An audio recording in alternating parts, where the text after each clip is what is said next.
आज आपण घरच्या घरी भाजक्या पोह्यांचा आणि मक्याचा मिक्स असा चिवडा बनवून घेणार आहोत, तो देखील सिक्रेट मसाल्यासहित. आणि तुम्ही हे ड्रायफ्रुट्स हे मसाल्यामध्ये फ्राय केले पाहत आहात. मस्त खमंग कुरकुरीत चिवडा खाण्यासाठी तयार आहे. तर चला आजच्या व्हिडिओला सुरुवात करूया. तर इथे चिवडा बनवण्यासाठी इथे मी भाजके पोहे घेतलेले आहेत. तर मार्केटमध्ये भाजके पोहे 2 ते 3 प्रकाराचे मिळतात. तर हे भाजके पोहे जर तुम्ही पाहाल तर साधारणपणे चपटे आहेत आणि भाजलेले आहेत. तर याचा कुरकुरीतपणा देखील तुम्ही पाहू शकता की पटकन याचे 2 ते 3 तुकडे होतात. म्हणजे हे पोहे जे आहेत हे कुरकुरीत आहेत भाजलेले. तरी देखील आपण याला थोडंसं शेकून घेणार आहोत. तर इथे आपण साहित्य पाहून घेऊया. शेंगदाणे, हिरवी मिरची, लसूण घेतलेला आहे, थोडेसे बदामाचे तुकडे, काजू घेतलेले आहेत, काजूचे तुकडे आहेत, सुकं खोबऱ्याचे थोडेसे तुकडे घेतलेले आहेत, डाळ्या घेतलेल्या आहेत 1 वाटीभर आणि शेंगदाणे घेतलेले आहेत. तर लसूण आणि हिरवी मिरची जी आहे ती मी बारीक चिरून घेतलेली आहे. तर यामध्ये तुम्ही आपल्या आवडीचे ड्रायफ्रुट्स घालू शकता किंवा स्किप देखील करू शकता. आता हे जे पोहे आहेत भाजलेले हे आधीच कुरकुरीत आहेत. त्याचा कुरकुरीतपणा आणखीन थोडा वाढवण्यासाठी मंद आचेवरती पुन्हा मी याला थोडेसे भाजून घेत आहे. भाजल्यामुळे काय होईल, त्याचा कुरकुरीतपणा वाढेलच. त्यासोबतच हे जे आपण या पोह्यापासून चिवडा बनवणार आहोत तो चिवडा शेवटपर्यंत कुरकुरीत राहण्यास मदत होईल. आता व्यवस्थित मी ह्याला शेकून घेणार आहे. लक्षात ठेवायचं, पोहे भाजत असताना गॅसची आच कुठेही फुल ठेवायची नाही. फास्ट आचेवरती हे पोहे भाजून घ्यायची नाही. तर पोहे भाजून झालेले आहेत, त्याला मी काढून घेतलेलं आहे आणि एका पॅनमध्ये तेलामध्ये जो माझ्याकडे थोडासा शिल्लक होता मक्याचा जो चिवडा जे कॉर्नफ्लेक्स म्हणतो ते आपण आता तळून घेणार आहोत. तर साधारणपणे 1 बाउल इतकं भरून मक्याचे कॉर्नफ्लेक्स घेतलेले आहेत मी आणि त्याला आपण तळून घेणार आहोत. तळून घेतल्यानंतर अशा प्रकारे झाऱ्याने काढून घ्यायचं आहे. म्हणजे यातील जे तेल आहे ते पूर्णपणे निथळून जातं. आणि सगळ्यात महत्त्वाची गोष्ट, आपण इथे भाजलेले पोहे वापरलेले आहेत, त्यामुळे इथे तेलाचं प्रमाण अतिशय कमी लागतं या चिवड्यासाठी.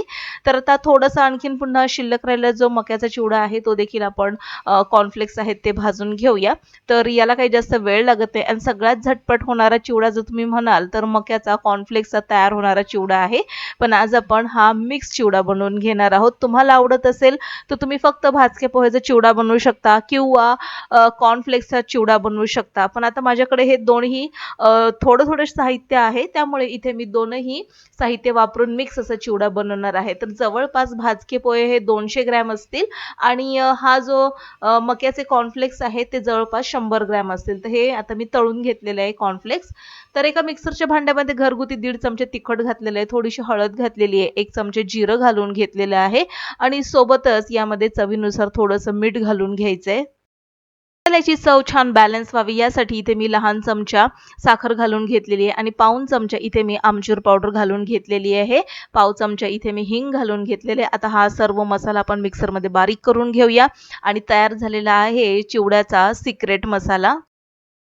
हा तयार झालेला सिक्रेट मसाला हवाबंद डब्यामध्ये भरून आयत्या वेळेला आपण वापरू शकतो. तर असा मसाला तुम्ही नक्की बनवून ठेवू शकता.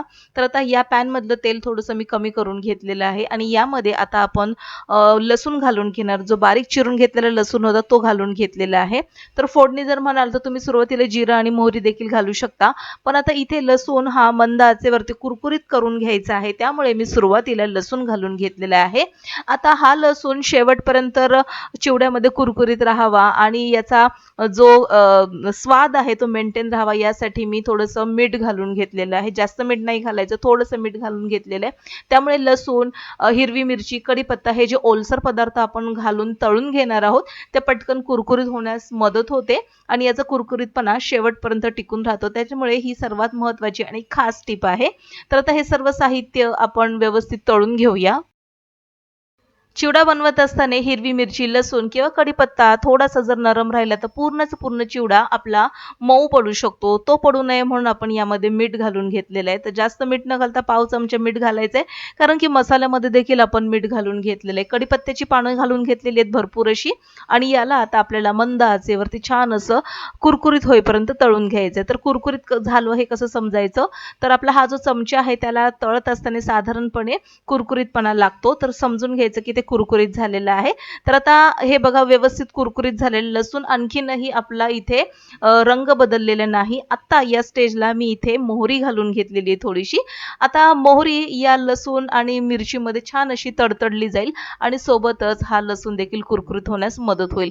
त्यामुळे जर आपल्याला असं वाटत असेल की लसूण किंवा हिरवी मिरची, कढीपत्ता मऊ राहू शकतो असं केल्याने, तर तुम्ही अगोदर हे सर्व साहित्य तळून देखील घेऊ शकता.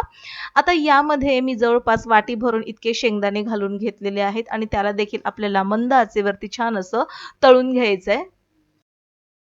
शेंगदाणे, खोबरं, काजू, बदाम यामध्ये आधीच तेल असतं. त्यामुळे हे पदार्थ तळत असताना जास्त काही वेळ घेत नाही आणि मंद आचेवरती याला जर आपण तळून घेतलं तर आतपर्यंत हे पदार्थ छान असे तळले जातात आणि कुरकुरीत होतात.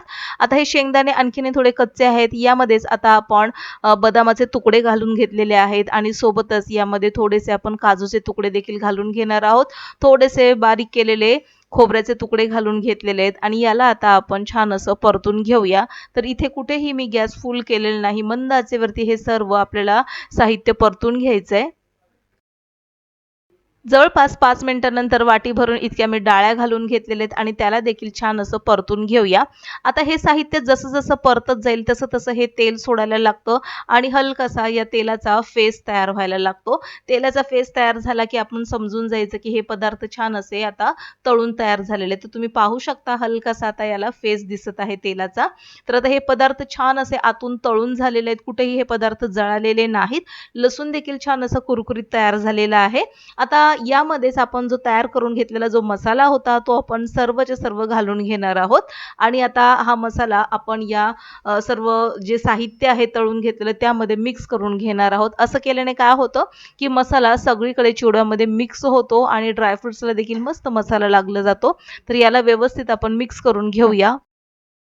तर आता हे सर्व व्यवस्थित मिक्स करून घेतलेलं आहे. आता आपण हा जो चिवडा जो तळून घेतला होता त्यामध्ये आपण घालून घेणार आहोत हे सर्व मिश्रण. तर आता हा बघा मस्त मसालेदार असा हा जो ड्रायफ्रुट्सचा खमंग असा परतलेली जी फोडणी आहे ती आपण घालून घेतलेली आहे आणि आता पटापट हा जो मिक्स केलेलं जे ड्रायफ्रुट्सचं मिश्रण आहे ते आपण या चिवड्यामध्ये मिक्स करून घेणार आहोत. तर इथे कुठेही आपल्याला एक्स्ट्रा वरतून मीठ घालण्याची गरज नाही, साखर घालण्याची गरज नाही किंवा तिखट घालण्याची देखील गरज नाही. कारण की आपण यामध्ये बारीक चिरून घेतलेली हिरवी मिरचीचा देखील वापर केलेला आहे आणि घरगुती जे लाल तिखट आहे त्याचा देखील वापर करून घेतलेला आहे. त्यामुळे तिखट जर म्हणाल तर मस्त हा चिवडा तिखट, चटपटीत आणि हलकासा आंबटसर हा चिवडा तयार होतो. जसा आपण रेडीमेड मसाला वापरतो त्यापेक्षा देखील खूप भन्नाट अशी चव आहे. तर आजच्या चिवड्याची रेसिपी तुम्हाला आवडली असेल तर नक्कीच लाईक करा, शेअर करा, सबस्क्राईब करून बेल आयकॉन प्रेस करा. पुन्हा भेटूया नवीन एका इंटरेस्टिंग रेसिपी सहित. तोपर्यंत बाय.